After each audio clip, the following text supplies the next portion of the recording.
Uno nos a traer a colación Sherlock Holmes, pero una versión muy concreta. En el último tiempo parece que ha habido varias.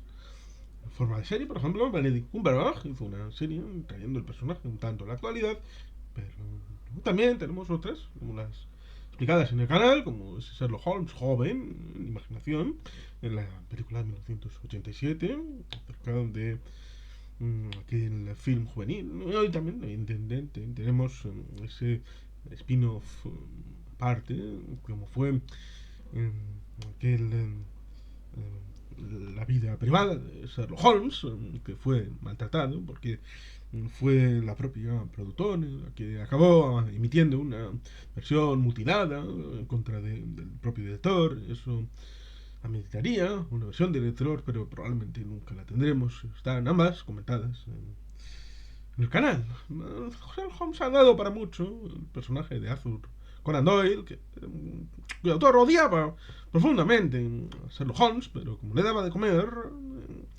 pues a pesar de estar en las antípodas de su pensamiento personal, pues evidentemente el planteamiento tenía que seguir adelante, donde el Lord Watson, el propio Sherlock Holmes, tenían su nicho en la literatura de finales del siglo XIX y principios del XX, en este mundo.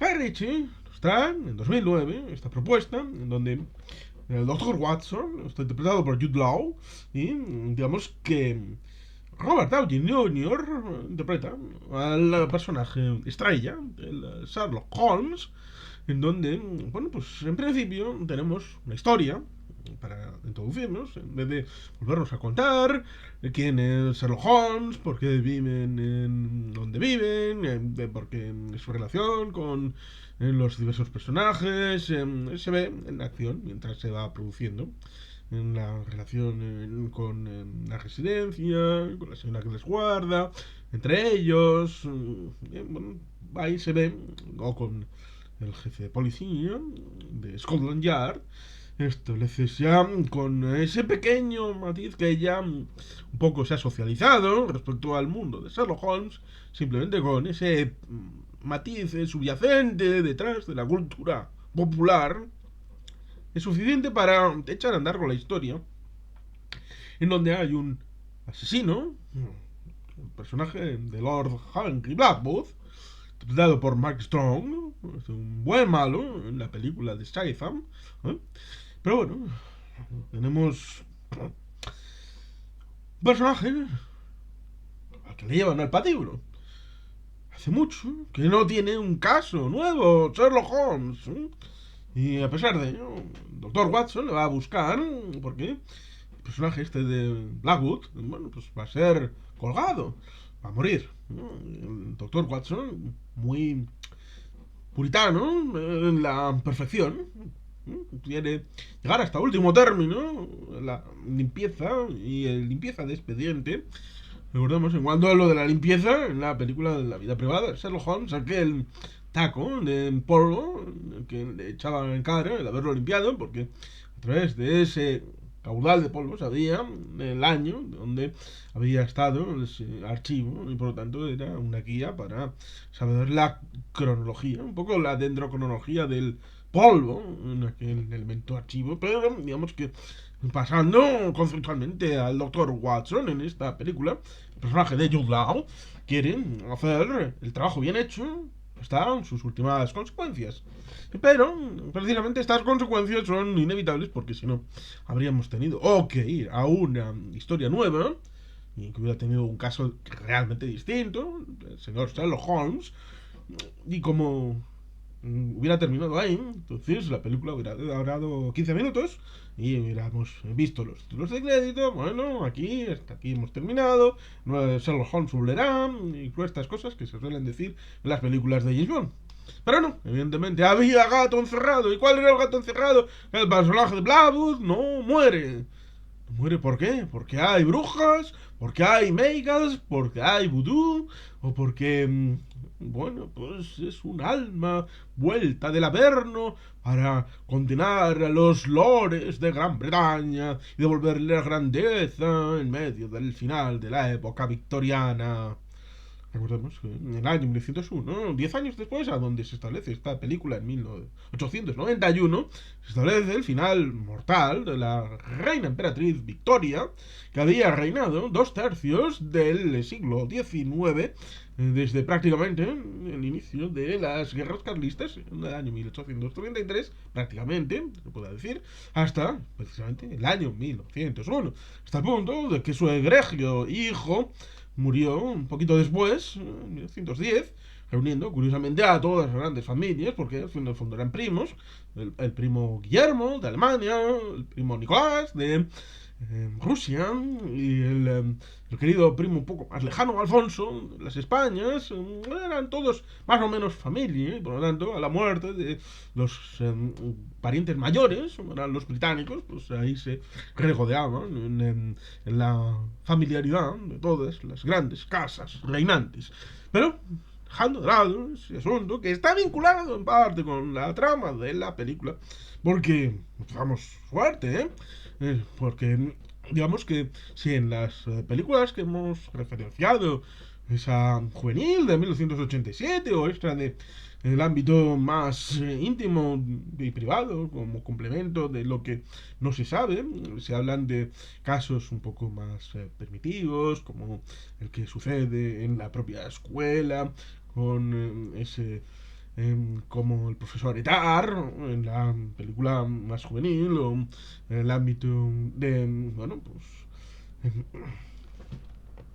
esa referencia, cuanto una galleta se hunde en la mantequilla y en el ámbito del al sol y todo esto, o citar otras historias más pequeñitas, entre comillas pequeñitas, como el perro de los Laskerville, que bueno, en parte sirvió para el nombre de el personaje de Sir Sean Connery en El nombre de la rosa, por Humberto Eco, pero dejando de lado esas ramificaciones que tienen todas estas historias, siempre acaban influenciando a otros.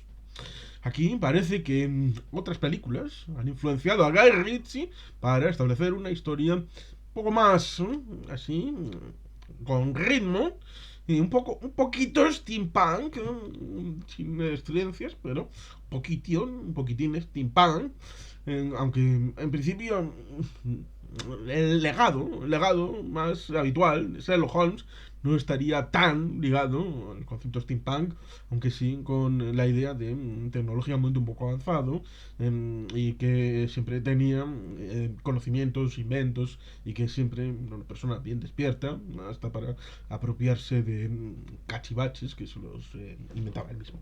Y siempre con la ayuda del Dr. Watson. Por lo tanto, digamos que ahí tenemos una historia relacionada con los movimientos más de sociedades secretas a la que vuelve el personaje de Blackwood a la hora de establecer que he vuelto de las tumbas, he vuelto del Averno para devolver la grandeza al Reino Unido, y nosotros, nuestra cofradía, nuestra congregación será la que dominará el Reino Unido, y el Reino Unido dominará el mundo. Bien, bien. Quien tiene concentración, contestación, va a morir porque va contra el que ha vuelto del Averno. Y ahí es donde tenemos esa historia, donde pues en estas mención, acción, aventura, suspense, un poquito de drama, digamos que hay dos mujeres, una relacionada con el personaje de Watson, otra con el personaje de Sherlock Holmes.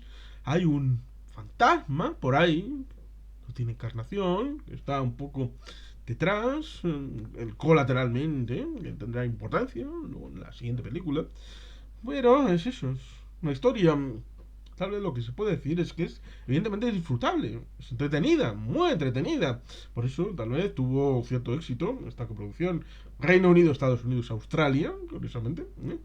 Este triunvirato, producción está propuesta, en principio basada en Sherlock Holmes de Arthur Conan Doyle, pero con evidentemente guión del propio Guy Ritchie y otros dos, a la hora de reelaborar esta idea para ser un tanto distinta. Esto es razonable, porque para hacer un mismo producto pues ya están los demás, pero un tanto distinta, pero quizá demasiado distinta para seguir siendo considerada dentro del marco canónico de Sherlock Holmes, en un momento en el que, evidentemente, no podemos hacernos el solitario, la trampa.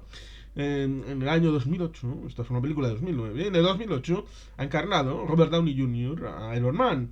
Está metido en el inicio, justo en la piedra filosofal, fundamental, fundacional del mundo de la saga del infinito, en el mundo de Marvel, en el mundo de Disney, aunque no lo sabían, porque hasta el inicio, más o menos en la mitad de la segunda fase, estamos hablando de la primera película, de la primera fase, hasta mediados de la segunda fase no sería comprada Marvel por parte de Disney, pero digamos que eso lo hablamos en su momento con Alberto Pleguezuelos, el asunto de Marvel y de DC, en una conversación a dos, en dos programas distintos. Por lo tanto, no hace falta entrar en eso, pero sí tiene importancia a la hora de establecer el vínculo que siempre acaba permeando algo de las producciones que están un poco en el entorno y siempre se lleva algo del personaje que lo acabas de interpretar, acaba algún deje metido ahí a la hora de establecer el nuevo personaje y la interpretación, el cariz de ver a este personaje de Sherlock Holmes. Pero no tiene ni por qué ser bueno ni malo, simplemente hay que entenderlo y saberlo concebir de esta manera. Evidentemente, pues está ese viaje a través de la ciudad de Londres, fundamentalmente la dualidad de los dos personajes, de Watson y de Holmes, una idea, evidentemente, que hay brillos y destellos en los elementos característicos de cada personaje, el antiguo pasado, en el ejército, el doctor Watson, y bueno, pues hay el amor de su vida, la posibilidad de poder separar el trabajo con Holmes del amor de su vida, y todas estas cosas, la perspectiva de futuro, esos dilemas que siempre han estado relacionados con el tema del personaje, ahí pues están en parte plasmados en esta película. Ciertamente está bastante sustentado en esa linealidad respecto a lo encarnado por el personaje de Mark Strong, el ámbito de Blackwood, y bueno, pues el elemento de resolución, siempre con un toque un poco curioso, porque parece que un poco que el ámbito del croma no está muy bien resuelto, en parte pareciera en algunos frames más amplios, pareciera como si fuera un videojuego, tendría una concepción más de videojuego. Incluso algunos videojuegos de esa época de 2009 estarían mejor hechos que algunos planos de esta película, pero bueno, no, a mí personalmente no me molesta, pero yo puedo entender que alguien le haga la crítica respecto a esos planos. La música pues de Hans Zimmer pues siempre está bien, se incorpora muy bien a la trama, establecer la relación con los diversos planos secuencias y todo esto de aquí y de allí. Evidentemente ese final, el puente escocés de Londres, que en principio se estaba construyendo en ese momento, pues tiene su interés, después de haber hecho el paso por el Parlamento británico, ¿no? Que, bueno, pues en parte uno no puede evitar pensar en V de Vendetta, que la película del año 2005, que lleva a la pantalla, en teoría, el cómic Alan Moore, suerte que este reniegue siempre de todas las versiones de su personaje a través de la gran pantalla, sea con el ámbito de V de Vendetta, ya sea con Watchmen, para con el señor Zack Snyder, pero bueno, son estas cosas de que él tiene la impresión de que nunca, nadie, jamás ha llevado al cine sus productos. Lo cual, evidentemente, pues seguramente tendría algo que decir Arthur Conan Doyle si pudiera resucitar y ver esta película. Porque, digamos, no es un humo de paja, porque Arthur Conan Doyle tuvo sus problemas con cierto desvelador, como era Harry Houdini. Sí, Harry Houdini. Lo cual es curioso porque digamos que esta persona, Arthur Conan Doyle, era defensor a ultranza de las vacunas. Incluso llegó a atacar con escritos a los antivacunas. Pero, según la moda de la época, creía en el espiritismo. Y eso le iba a chocar con su gran amigo, Harry Houdini. Pero son cosas de las biografías siempre contradictorias de todos los seres humanos. Por tanto, tal vez sería posible, según la propia creencia de Arthur Conan Doyle, llamar e invocar al espíritu de Sir Arthur Conan Doyle para preguntarle: Sir Arthur, ¿qué te parece la película de 2009 de Guy Ritchie sobre tu personaje, Sherlock Holmes? Y que nos lo diga él personalmente. De mientras, creo que se puede decir que es una aventura interesante, un poco ampulosa, con vuelos, a la primera, estableciendo ese vínculo con la grandeza del imperio y llevarlo ahí a sociedades secretas, cuando en principio las historias de Sir Arthur Conan Doyle para el personaje del Sherlock Holmes, un poco a semejanza, conceptualmente hablando, de las aventuras habituales de el personaje de Hercule Poirot en el ámbito de Agatha Christie. Simplemente hay que ir a buscar al origen, es decir, cuando hicieron las series con David Suchet de las diferentes adaptaciones de los libros de la exitosa escritora Agatha Christie, más allá de las historias más grandes, puede ser para mí el trío de las historias más grandes llevadas a la pantalla, como son Asesinato en el Orient Express, Muerte en el Nilo, ¿sí? Muerte bajo el sol, que son para mí la tríada de la más importante, la segunda y la tercera en adaptaciones. La mayor parte de las historias son un poco más pedestres, más relacionadas con casos más particulares, más pequeñitos, más llevaderos en la vida cotidiana, sin hablar de cosas tan grandes. Pero parece que para llegar a un gran público tienes que hacer películas con temas grandiosos. Evidentemente, pues no podían llevarlo a la Luna, o a Marte, o al planeta Titán. Pero bueno, ciertamente hay cosas curiosas y referencias pintorescas, como, bueno, pues en alguna de estas dos películas le tiran un edificio encima, y claro, luego tienes esa circunstancia de que, tranquilo, Robert, te llegarán a tirar un planeta entero encima, no pasa nada, espera unos añitos. Pero es eso, pareciera que en principio una historia más pedestre, más cercana, porque en principio una de las técnicas para establecer la relación con el espectador es que te pongas en la posición de alguno de los personajes y encuentres una empatía donde, bueno, pues la relación entre el espectador y el producto visto, digamos que tenga esa... Pero bueno, parece que salvando esa empatía, si esté o no esté, digamos que los productos fanfarria, con fuegos especiales espectaculares, como si fuera esto las fallas de Valencia, pues parece que tuvo cierto éxito. Y ahí tenemos esta película de Guy Ritchie del año 2009. Como digo, está bien, se deja ver, pero tiene sus grandilocuencias, tiene sus deficiencias debidas a las servidumbres de paso respecto a las necesidades de hacer un tipo de producto y no otro, que es razonable, porque al fin y al cabo es el producto de esta gente y lo ha querido hacer así. Pero, como digo, es un poco como dijo el personaje de Tyrell, el personaje de Nexus, ¿no? De la clase Nexus, ¿no? El personaje en el ascensor prácticamente, cuando le iba a presionar ahí con los dedos, pero él no lo sabía todavía. Bueno, pues Tyrell le dice: alguien que brilla con el doble de intensidad vive la mitad de tiempo. Es decir, el consumo del brillo reduce el tiempo de vida. No sé si esta expresión es válida o no. Ahí estamos hablando de la película Blade Runner, que tiene un conversatorio en este canal, dicho sea de paso. Pero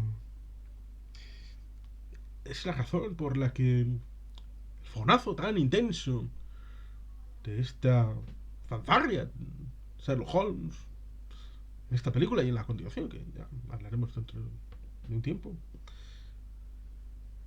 la razón por la que la saga se acabó convirtiendo en dos películas, ya lo veremos.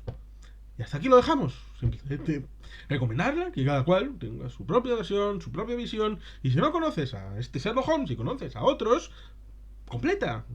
Mira este. Y sin más, es que ricasco, agur berobat. Beti helpean.